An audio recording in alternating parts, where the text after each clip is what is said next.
Okay, good morning. This is April 3rd, 2017. Mark Benvenuto back off camera, recording one of the videography interviews for the Environmental Division with Dr. Theodore Mill, Ted Mill, and Grace Wynn is the interviewer. Please take it away. Hello. Thank you for meeting with us today. Sure, happy to do it. We have a few questions for you. The first one we have is, where did you attend college for undergraduate and graduate school? I went to Wayne University in Detroit until 1953, and then I went to the University of Washington for my PhD. Thank you. So, when and where did you start your career? What do you mean by my career?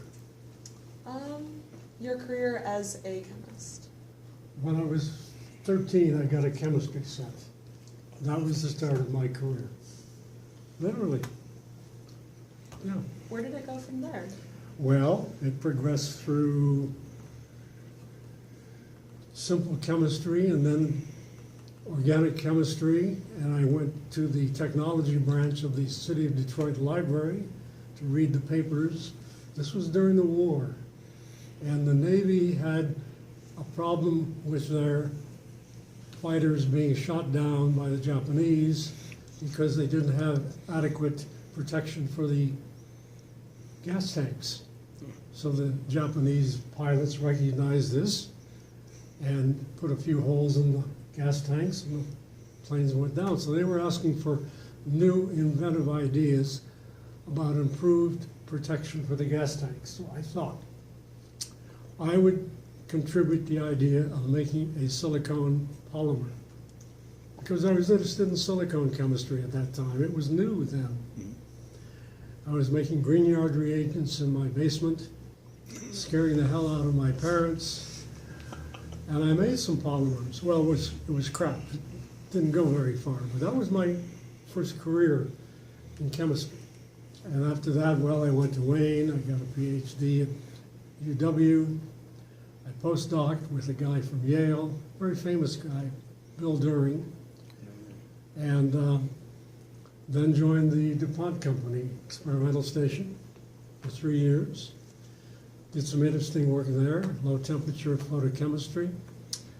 And then I had an opportunity through a friend to come to California and join SRI in 1960. And I've been there for 57 years now. Cool. Hasn't changed much. I have, but you know, what the hell? Oh, you can exclude that. But anyway, that is basically the outline of my career. Thank you. That is fascinating. Well, it's more interesting to me than probably anybody else. No, that's good. It helps us a lot, though. All right, good. So what made you realize that you were interested in chemistry or science? You already answered that. You actually answered this whole question. It says, what was the next move that you made after that realization? Is there anything else you'd like to add? No, I mean, you know, Wayne, UW.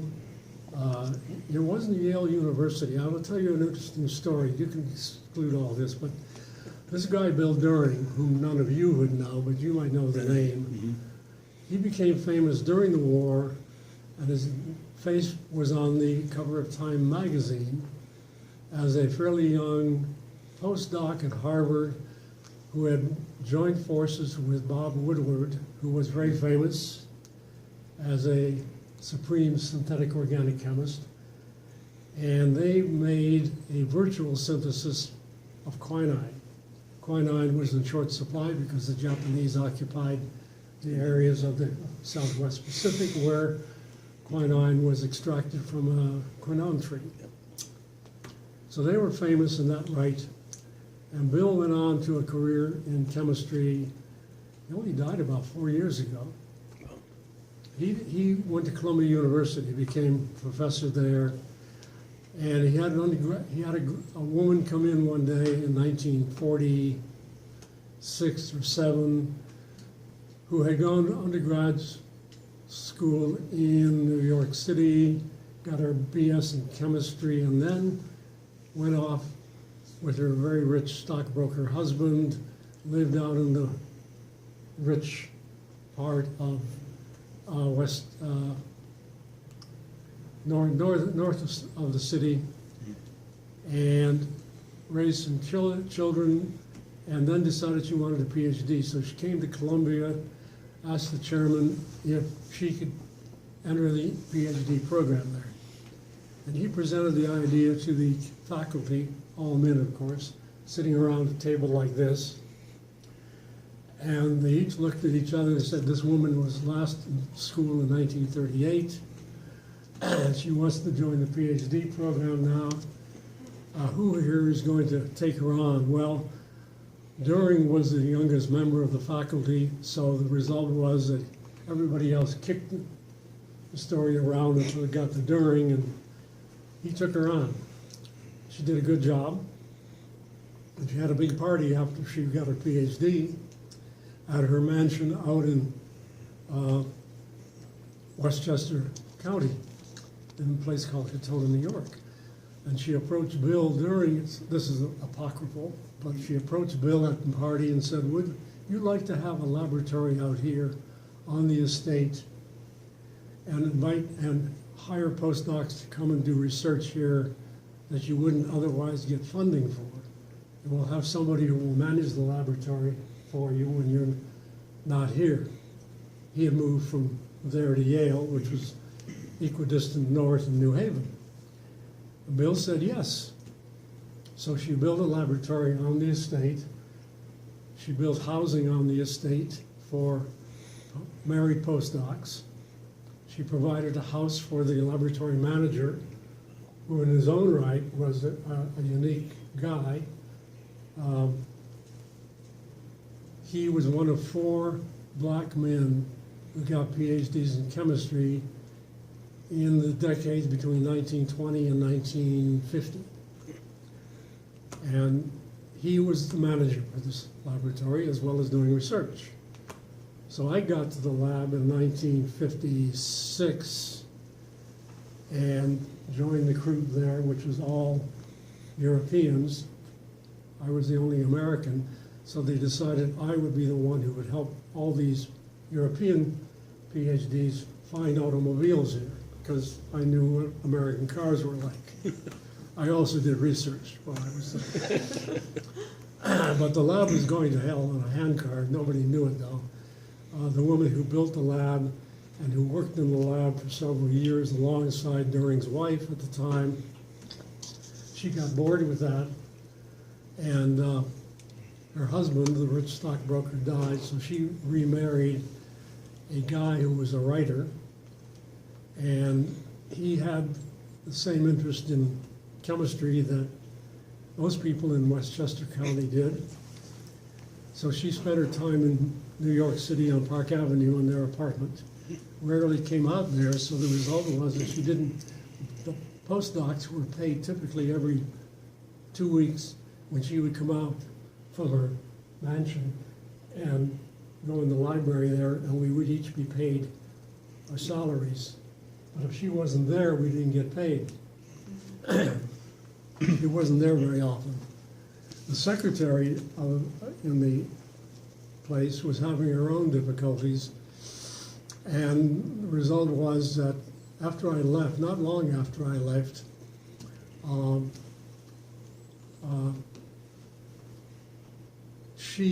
Halsband was her name at this point. Her family, Weil, was involved in forming Sears and Roebuck early in the century. So they had lots of money on her side of the family as well as on his side.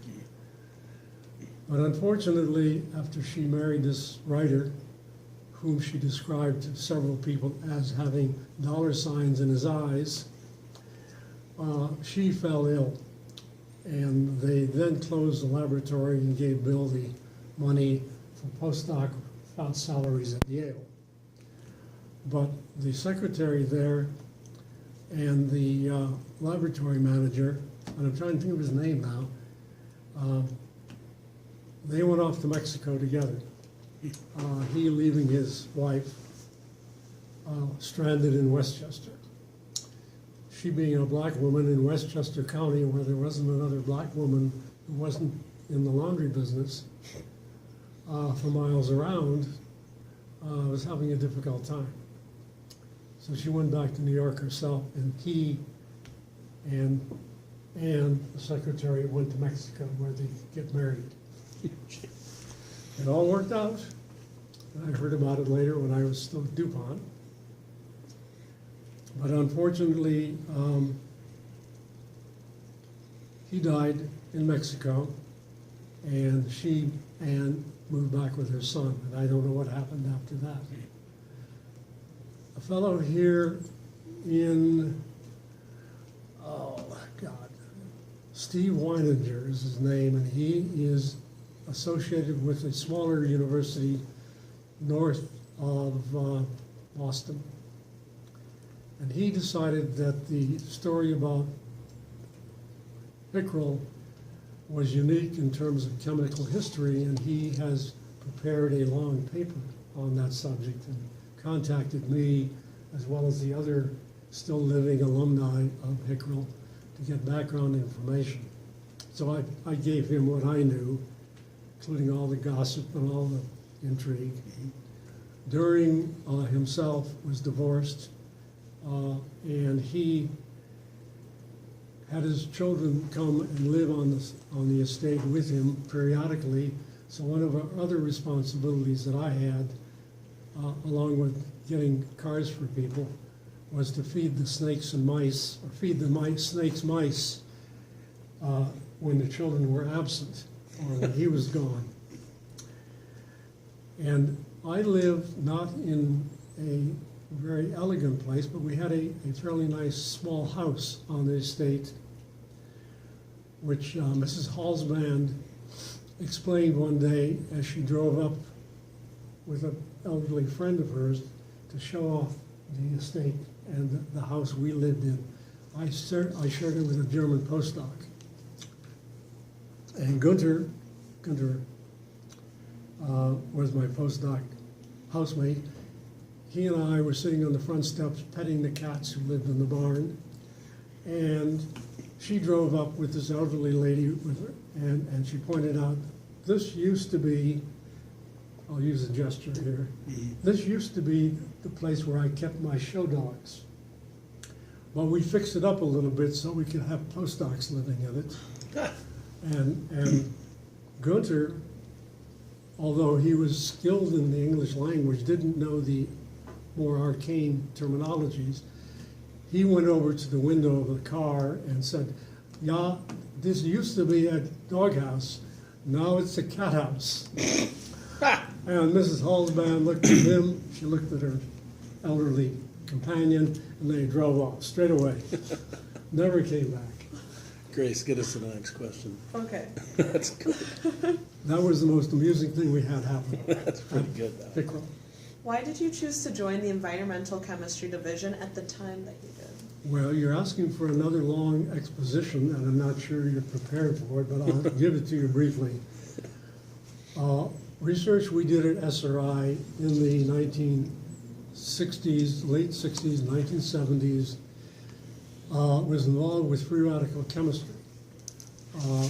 Much of that work was initiated by Frank Mayo, who was also a very famous guy in free radical polymerization from the 30s at GE and elsewhere.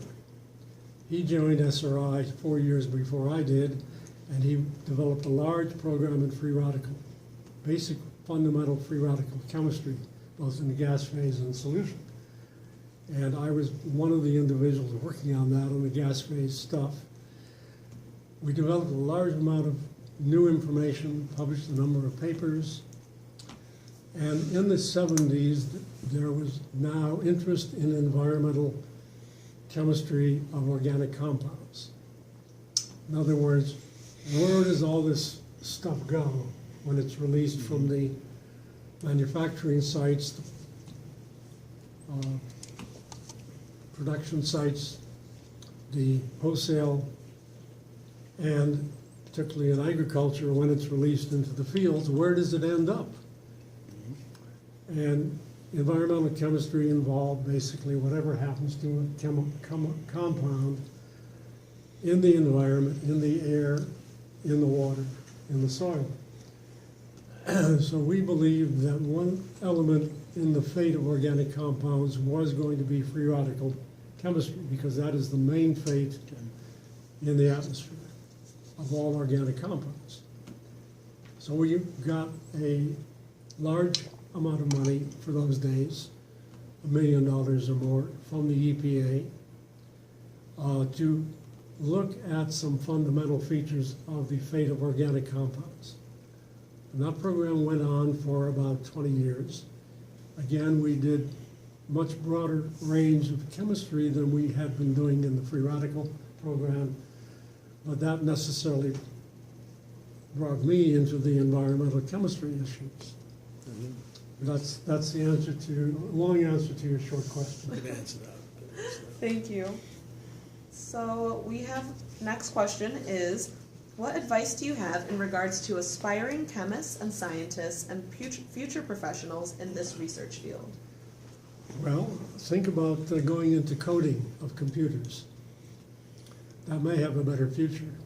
I'm not particularly sanguine about the possibilities for a young person going into chemistry these days and having a long and successful career, given the political environment, given the industrial propensity for aggregating companies together with a concomitant reduction in force. Probably there'll be smart robotics in the laboratories doing the experiments in 20 years. So I don't know whether there are good careers available, except in academia, and even there, the pressure's on. So, Can you describe any of your future plans for research or projects? well, you're asking me now, I'm 60 years or more away from my graduation, PhD. I'm still at SRI. I still have some interest in the chemistry we developed earlier on an NIH grant involving amino acid chemistry, and I'm doing experiments, including this morning before I came, on some of the interesting not free radical, but redox oxidation chemistry of amino acids in the presence of hypochlorous acid, hypohalous acids. And we're studying the kinetics, the mechanisms, not the mechanisms so much, but the kinetics of decomposition of these chloramines are called. They undergo a internal redox process, and the product is an aldehyde with one fewer carbons.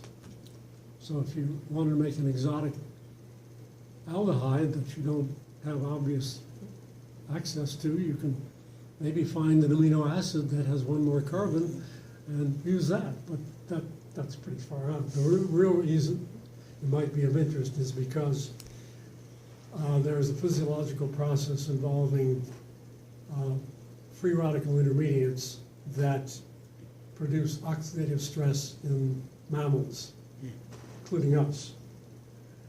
And that oxidative stress process in one leg of it terminates in the formation of hypochlorous acid in the body through an enzymatic oxidation of chloride ion. So the amino acids in certain locations, including the respiratory system, are converted to chloramines in amounts proportional to the amount of hypochlorous acid produced, which is a reflection of the level of physiological stress.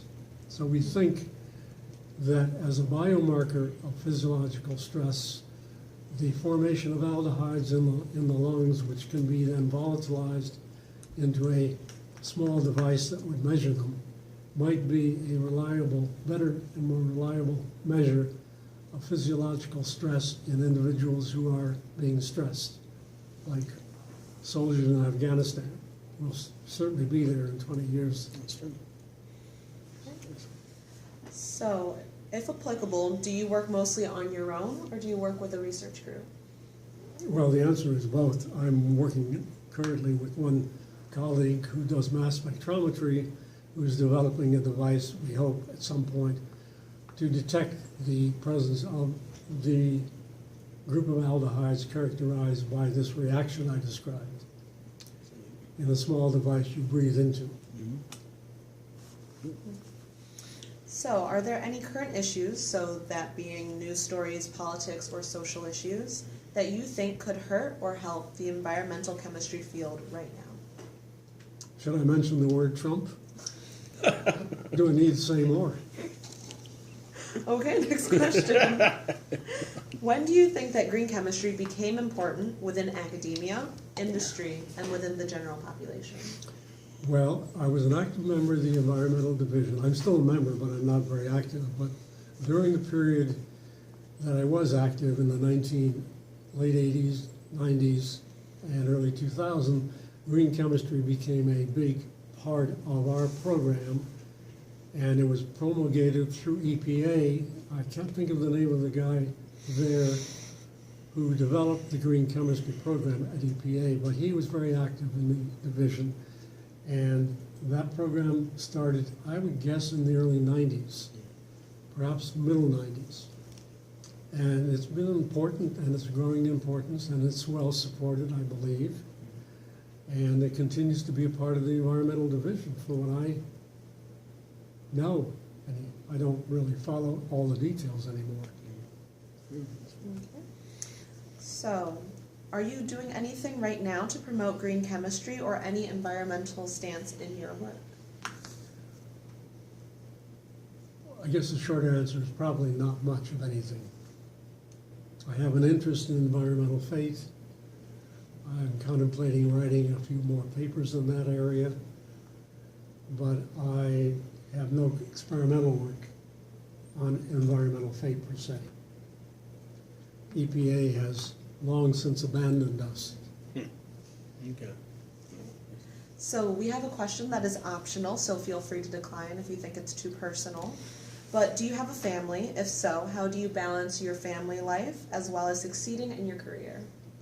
Well, that's easy.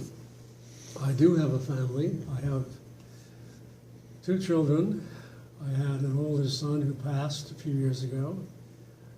My wife is a clinical psychologist in private practice in Palo Alto.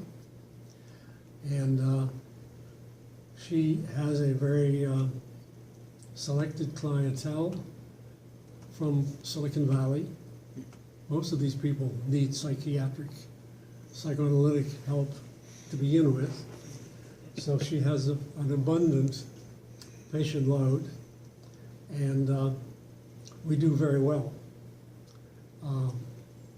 My salary these days is close to zero. Some days it's not zero, but almost always is. So I have retirement funds. I have a modest amount of TIA CREF retirement. I have Social Security, given the fact that I'm 87 next week. Happy birthday. Yeah, happy birthday, right. I'm not sure about that. But anyway, we are in a happy circumstance. And although this time of year when we have to pay taxes, not so happy. But we have a very nice house in Palo Alto we couldn't possibly afford today. It would be impossible. But I've lived in Palo Alto for 60 years almost, and our first house, my first wife, cost $25,000. You couldn't find a garage in Palo Alto for $25,000. Okay, so if you were going to look back, say 10 years ago, where did you think you'd be today? 10 years older. Yeah. Yeah. Ask an answer. Okay. I suspected I would still be at SRI if they didn't throw me out. I'm an emeritus fellow there, so they haven't thrown me out yet, but I'm sure they will at some point. But I cost them very little money, and I'm happy to be there, at least this year. So the final question that we have is, where do you see yourself in 5 to 10 years? Well, 5 years, I could still see myself going in the lab, maybe. In 10 years, I don't think I will have to worry about that. The mortality tables tell you a story there. Okay? Well, those are all the questions that we have for you today. Thank you so much for your time. Is there anything else you'd like to add? Not really. I think I will probably have a renewed interest in what's happening in the environmental division. I'll look forward to seeing a version of this interview to see what I could have done otherwise, except kept my mouth shut. That's fine. Thank you. Thank you so much. Thank you.